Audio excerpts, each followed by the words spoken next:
உழைப்பாளி இல்லாத நாடுதான் எங்கும் இல்லையா அரஹோயா அவன் உழைப்பாலே பிழைக்காத பேருதான் எங்கும் இல்லையா அரஹோயா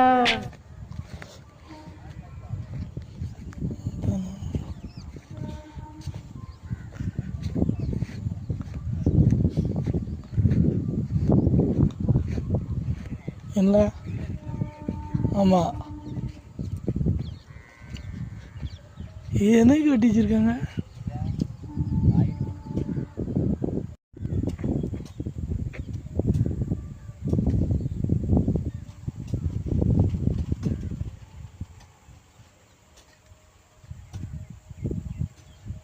அரை கிலோ நாத்துல எப்படின்னு வைப்பாங்க? அது எப்படின்னு குருணைக்கு அரை கிலோ நாத்துலையும் வைக்காங்க எப்படி? ஆ